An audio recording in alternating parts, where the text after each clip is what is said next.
बुलेटिनच्या सुरुवातीला नजर टाकूयात हेडलाईन्सवर।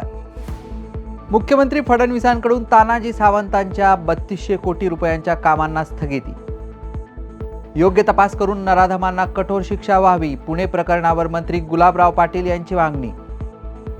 गडचिरोलीतील जमीन कॉर्पोरेटच्या घशात घालण्यास भारतीय कम्युनिस्ट पक्षाचा विरोध आणि जळगावात शासकीय कंत्राटदारांचा आक्रोश मोर्चा। नमस्कार, मी गुरुराज आणि तुम्ही पाहत आहात न्यूज अनकट। हेडलाईन्स नंतर पाहूयात सविस्तर बातमीपत्र। मुख्यमंत्री देवेंद्र फडणवीस यांनी पुन्हा एकदा माजी मंत्र्यांना झटका देत आरोग्य विभागातील 3200 कोटी रुपयांच्या कामांना स्थगिती दिली आहे। या कामांसाठी काढलेल्या टेंडरची रक्कम फुगवण्यात आली असून यात घोटाळा झाल्याचा संशय व्यक्त केला जातोय। त्यामुळे आता मुख्यमंत्री देवेंद्र फडणवीस यांनी एकनाथ शिंदे यांचे माजी मंत्री तानाजी सावंत यांना मोठा झटका दिलाय। पुणे स्वारगेट प्रकरणात पोलिसांनी आरोपीला अटक केली असली तरी योग्य तपास करून त्याला कठोर शिक्षा झाली पाहिजे।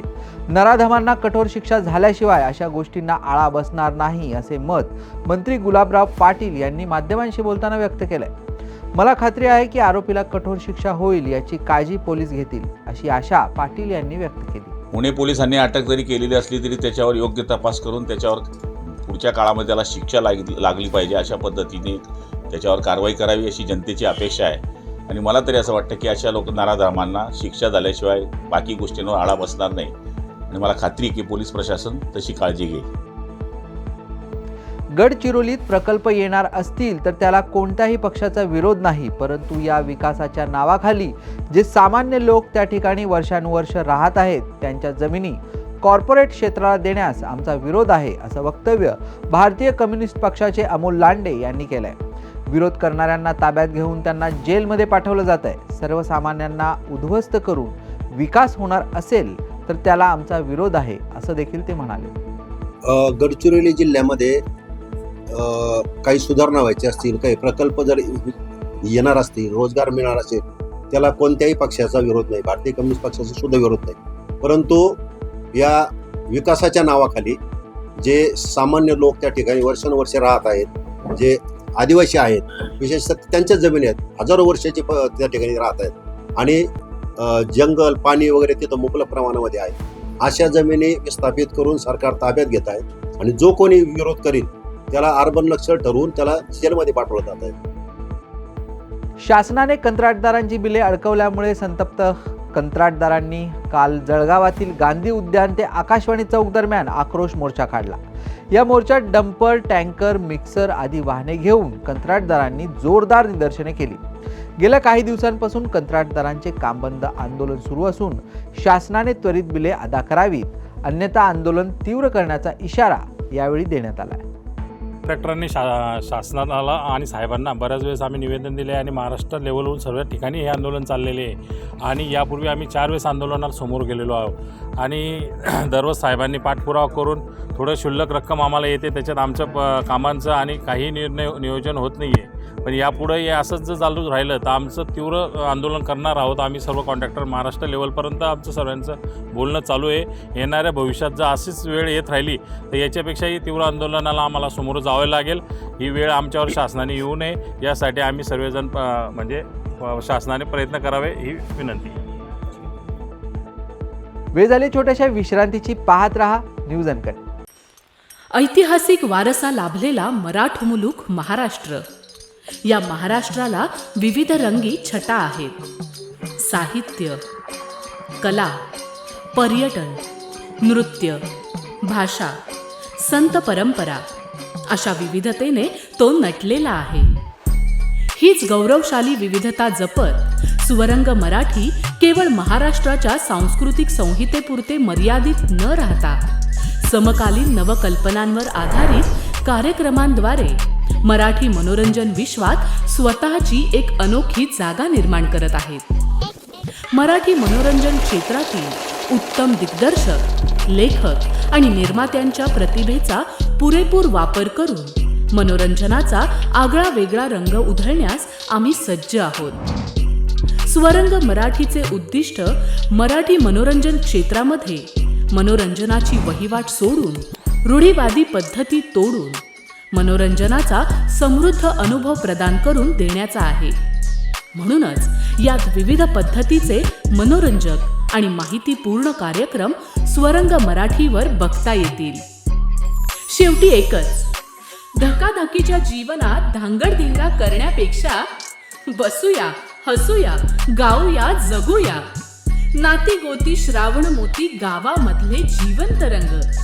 नाती गोती श्रावण मोती गावामधले जीवंत रंग. चला जोडूया, चला पाहूया, जशी संस्कृती तसा स्वरंग. विश्रांतीनंतर पाहूयात उर्वरित बातमीपत्र.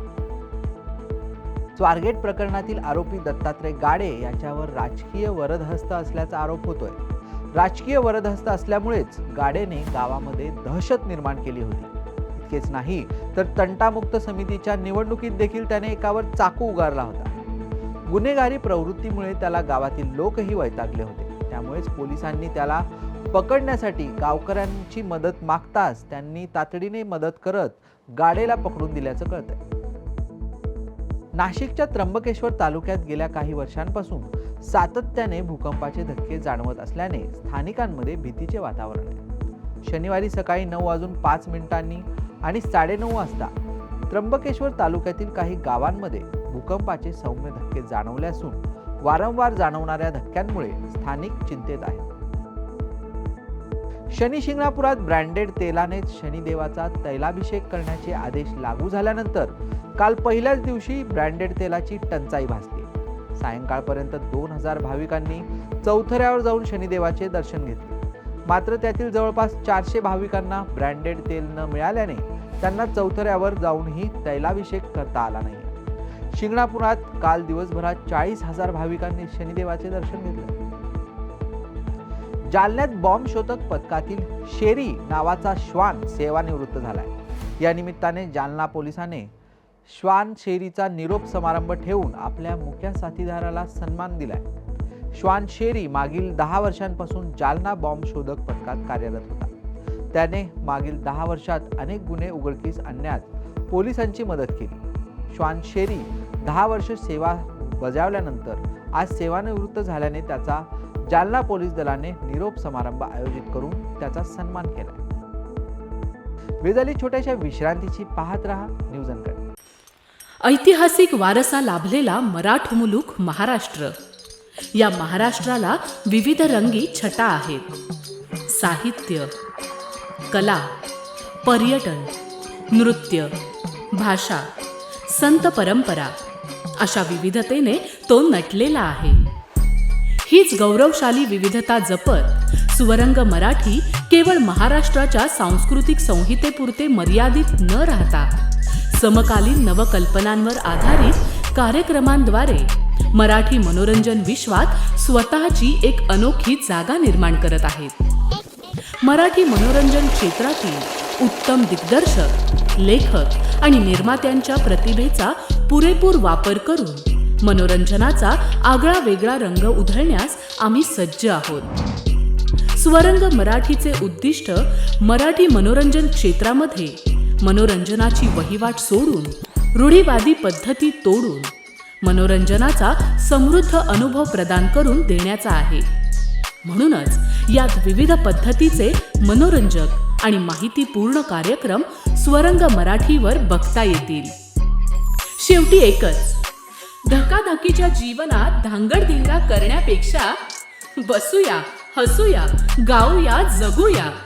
नाती गोती श्रावण मोती गावामधले जीवंत रंग. नाती गोती श्रावण मोती गावामधले जीवंत रंग. चला जोडूया, चला पाहूया, जशी संस्कृती तसा स्वरंग. विश्रांतीनंतर पाहूयात उर्वरित बातमीपत्र. स्वातंत्र्यवीर सावरकरांबद्दल केलेल्या वादग्रस्त वक्तव्याप्रकरणी नाशिक न्यायालयाने राहुल गांधींना प्रत्यक्ष कोर्टात हजर राहण्याचे आदेश दिले. भारत जोडो यात्रेदरम्यान राहुल गांधी यांनी स्वातंत्र्यवीर सावरकरांबद्दल वादग्रस्त वक्तव्य केलं होतं. या प्रकरणी सावरकर प्रेमींनी नाशिक जिल्हा न्यायालयात याचिका दाखल केली असून त्यावर काल सुनावणी झाली असता गांधी यांना जामीन घेण्यासाठी न्यायालयात प्रत्यक्ष हजर राहावे लागणार आहे. फेब्रुवारी 2025 मध्ये वस्तू आणि सेवा करातून म्हणजेच जीएसटीतून सरकारने 1.84 लाख कोटी रुपये गोळा केले. गेल्या वर्षीपेक्षा जीएसटी कलेक्शन 9.1% जास्त झाले असून 1 वर्षापूर्वी 1.68 लाख कोटी रुपयांचा जीएसटी गोळा झाला होता. चालू आर्थिक वर्षात आतापर्यंत 18.24 लाख कोटी रुपये जीएसटी मधून आले असल्याची माहिती सूत्रांकडून मिळते. दिल्लीत 15 वर्षांपेक्षा जुन्या वाहनांना 31 मार्च पासून पेट्रोल आणि डिझेल दिले जाणार नाहीये. दिल्लीतील वाढत्या वायू प्रदूषणावर नियंत्रण ठेवण्यासाठी दिल्ली सरकारने हे पाऊल उचलले आहे. या निर्णयाची माहिती लवकरच केंद्रीय पेट्रोलियम मंत्रालयाला दिली जाईल, अशी माहिती दिल्लीचे पर्यावरण मंत्री मनजिंदर सिंग सिरसा यांनी दिली. या बातमीसह वेळ झाली इथेच थांबायची. पाहत रहा न्यूज अनकट.